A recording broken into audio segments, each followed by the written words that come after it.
Hello, hello. I'm really excited to be here. Part of why I wanted to do VoiceTalk was in my own experience. I had voice lessons, hours and hours of voice lessons, and I did not understand why my teachers were giving me the exercises that they were giving me. I had no idea why they gave me a particular vowel or consonant combination, or why this scale as opposed to that scale. And I went on for years just doing what my teachers told me to do.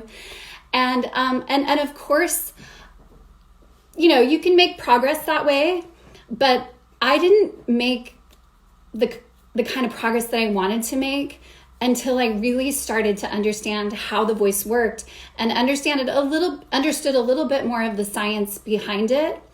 So I'm going to go a little bit into that science with you, but I'm going to keep it really understandable, because my wish for you is that you will be able to understand singing and your voice and how it works well enough that when you go in and have your own voice lessons, that you really understand the goal of why they're giving you a particular exercise, so that you know when you're practicing if you're achieving that result that you're looking for. It's always a cause and effect. You're given, or you choose an exercise because you want it to cause something in the voice. So, and then B, if you're home alone practicing, or you're not even able to take voice lessons, that you might understand well enough for yourself that you can start to make these corrections on your own, or find these different coordinations. And maybe it's not even a correction. Maybe you're just trying to find a different tone or a different sound.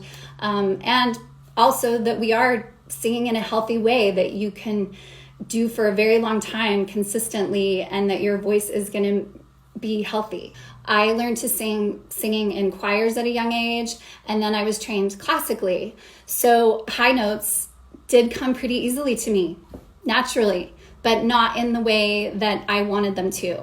I could do it in a very classical way, but I could not belt and I could not lean in. I would either go into like a shout yell configuration and just strain and just jam myself up completely, or I just was in this very like heady voice that didn't really work for some of the contemporary music that I wanted to sing, or even for some of the musical theater that I had wanted to do at that time. Some people are just built with smaller vocal cords, shorter folds, so it takes less tension for them to get up to the high pitch. And also they have naturally shorter vocal tracts, so they more easily resonate those higher frequencies. Now, that's not to say that high notes are always going to be easy for those people, but that might give them some advantage to it. And then some people might actually just naturally accept these sensations of mix.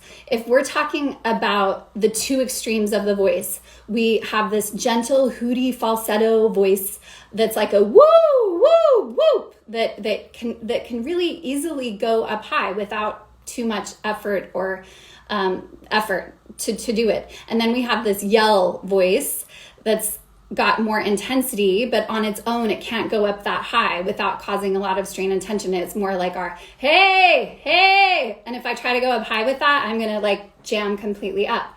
So we have to find a way to mix those two voices together to be able to find this mixed voice, so that we have the strength and intensity of that yell voice mixed with the agility and ease of the upper, more whoop head voice, okay? When I say chest voice, I want you to go like this. Put your hand on your chest and go, ah, ah, ah.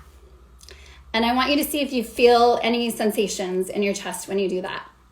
I do, and most people do, and this is like in your lower speaking range that you're doing this. And because we feel these sensations in our chest, this is why it's got this scientific term, chest voice, but it's not really scientific. And actually, there are a lot of different people, different voice people that might call it different things, mode 1. But for these purposes, I'm going to call it chest voice. It's just making sure that we're all speaking the same language. Now go woo, wee, and tell me where you feel those sensations. I feel them, and a lot of people tend to feel them in their head. And this is why we call it head voice. There are two sets of muscles that primarily affect pitch, okay? They control pitch. And one set is inside the vocal folds, and they're called the thyroarytenoid, which you do not need to remember, but they're often abbreviated by the TA muscles. So these muscles thicken and shorten the vocal cords, and they are dominant in the production of our lower range notes and our chest voice, okay? So then we have another set of muscles that is outside the vocal cord, and they stretch and thin the folds, and they are when we stretch those folds, that's what helps us produce higher notes, okay? So these two sets of muscles are quite antagonistic with each other. One or the other set wants to take over. This is part of what makes singing up high with any power or strength difficult, because either we want to flip into this whoop headier voice, woo, or we try to take too much of that power and strength up there and we jam all up, right? The other thing that has to happen to get that stronger sound up high, a more belt sound, is that we have to increase the resistance too. So what do I mean by that? I mean that we are going to get a higher closed quotient.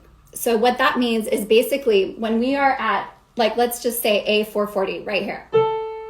Okay, so when we're singing that note, our vocal folds have to, they come into contact 440 times per second to make that note, okay? And the higher the note, the more times they vibrate, and the lower note, the less times. So even if they're still vibrating at 440 times per second, they can either have a higher closed quotient where they are going to be touching longer and then coming apart and touching longer, or they may be staying apart longer and just touching for a second. So that would be a breathier sound if that's happening. But if you have a higher closed quotient, it's going to be closed more often, and you're going to get more resistance to the breath that's coming up. And that's going to give you a lot more powerful sound wave, which then can be filtered through the vocal tract and made into, this really strong, powerful high note that a lot of us want in a contemporary sound. We are dealing with two factors. We have what's happening in the vocal, in the muscular, in our muscles, which are those two sets of two sets of muscles that are fighting against each other, that one or the other wants to take over. And then we are also dealing with our vocal tract, which is from where the vocal folds are all the way out to the tip of our lips, okay? And this is where we filter that sound wave. Once we have a nice sound wave happening, and let's say we're getting a little bit of that, we're getting a little bit of a thicker, deeper fold, and we're happy with that up in the higher range, then we can use the filter, which is the shape of our mouth and our tongue and our jaw and all of that, to bring in more of those high frequencies so that it actually sounds brighter and more belty and like really strong. And it's actually not using, we're not necessarily using muscle to do that. We're actually using the sound wave to be able to reflect that sound in that way. Here's the crazy thing, what happens in this filter does start to feed back to the vocal folds. So if you start to play around with this filter and maybe you start going a little bit wider with your mouth, then it can affect what's happening in the vocal folds and create some, you want to slowly go towards that so that you don't start getting too heavy again in the vocal folds and jamming up, okay? So here's some do's and don'ts, okay? The mix is going to be both sets of muscles coordinating together. We need both the stretchers and a little bit of the thickening muscles coordinating together. And then we also are going to optimize that sound wave with our vocal tract. And that can be by using different vowels and consonants. I would start with, it's the best way to establish that part of your voice is in a more closed vowel, more gentle, legit sounding way. So using like oohs, ooh, or foo, foo, foo, foo, foo, foo, and decreasing, not decreasing, but going down the scale instead of going up. If you go up, it's going to get harder. But if you start high and go down, it's going to feel a lot easier. And if you feel like you're jamming up a little bit, try putting an F on it and go foo, foo, foo, foo, foo. And if you're a guy and you can't go that high, just go up as high as you can, but try to get up above where you feel like you speak from, right?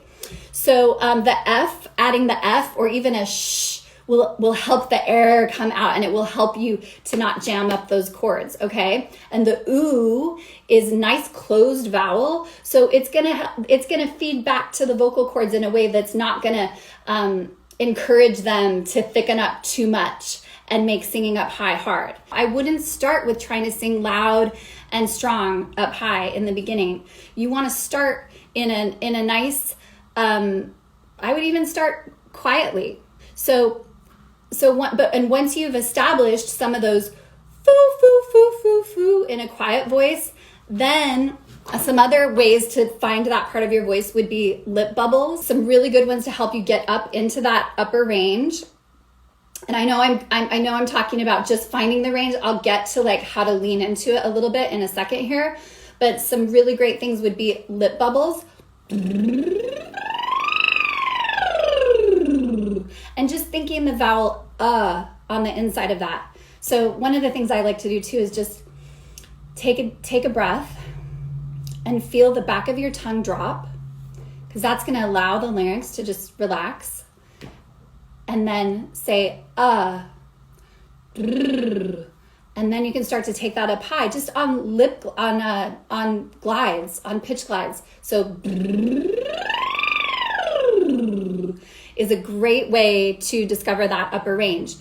So we have those closed vowels, the foo and the boo, and even a wee. A wee will help you find that head voice up there. Then we have the semi-occluded, so like the. You can also use straws. I've been talking a ton about straws. It's a great way to help discover that upper voice. You can use it on its own, or you can put it in water, but it'll help you. And you won't be able to hurt yourself. You won't be like jamming up or squeezing, or it'll help you find it.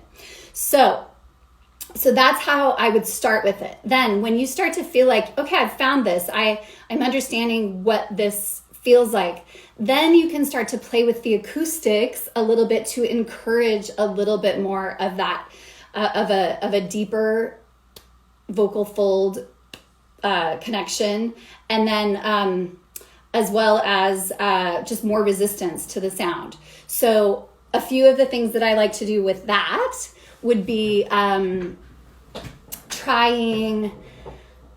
would first just try a bratty neigh, okay? I would speak it first. I would just say, neigh, neigh, neigh, and get your actor on, okay? And get like feeling, I want you to be like bratty and give me like a little bit of like a witchy sound, and give me neigh, neigh, neigh, neigh, neigh, neigh. And you can already feel it's a little bit deeper than ooh, neigh, neigh, neigh, neigh, neigh.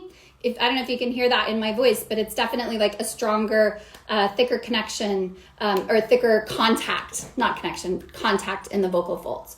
So you can try a bratty neigh, neigh, neigh.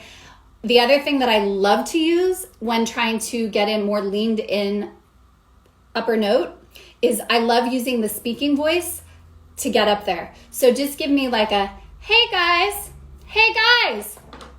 and take it a little bit above pretend like you're hollering to your friend who's like across the street. And I want you to keep it playful and loose. Hey. If you start to feel like, hey, just think, oh yeah, no, I'm going to give it a little bit of like a Yogi Bear. Oh yeah, I'm like Papa Bear playful, okay? So you can just give me that, hey guys, hey, and then hey, oh look, I'm up there, up above my speaking voice, and I'm getting a more leaned in sound. So you can also use like the concession guy's voice at the ballpark when they're out there, hey, get your hot dogs, hey. So you can use that. So you're using your speaking voice, because what do we use in our speaking voice? we use our TA, those thicker, those muscles that thicken and shorten the vocal folds. So when we trick ourselves by using our speaking voice up in our higher voice, we trick it into getting a thicker coordination and more contact with the vocal cords. So the other, going along with this sort of using the speaking voice trick would be to take the line of a song that you're trying to sing. Okay, so the chorus goes up a little bit, it goes up into my mix, and it can be tricky, and I've jammed up there before, okay? So it goes up to, I think, like a... Okay, so it's rain on us, saying honesty. So rain on us, saying honesty. Rain on us, saying on... Okay, so I kind of tricked myself into getting up there. Rain, saint. Okay, and then another vowel, and that I love this combination to help find that mixed voice and get up there in those high notes in a contemporary way, is the word one. It's got this awesome w at the beginning, which is going to help give a little bit of that feedback back to the vocal cords, so they're not going to want to just like go crazy and thicken right up. It's a little closer. If you really use that ooh, one, and then just think really which also keeps the throat nice and open. It gets that larynx down. So you can go, you know what? I'm going to make this easy. You can just do it in your speaking voice. 1 1 1 1 1 1 1 1 1 1 1 1 1 1 1 1. So instead of being in that flippy or heady voice, 1 1 1 1 1 1 1, you can try to just speak it up there. 1 1 1 1 1 1 1 1. All right, so those are my tricks. Don't force it. If it's feeling uncomfortable and you're starting to squeeze, just back off, reset, take that nice deep breath, feel the back of the tongue drop, feel the larynx just relax and go down. You don't want to be straining and squeezing up there too long. That can really cause problems. We want you singing healthy and having a lot of being able to do it for a long time without hurting yourself. So I hope that was helpful. If you ever have any questions, please feel free to reach out to me, DM me. Thank you so much. This was so fun. Thanks everybody. I loved having you, and I will see you soon. Okay, happy singing, and I'm signing off now. Bye.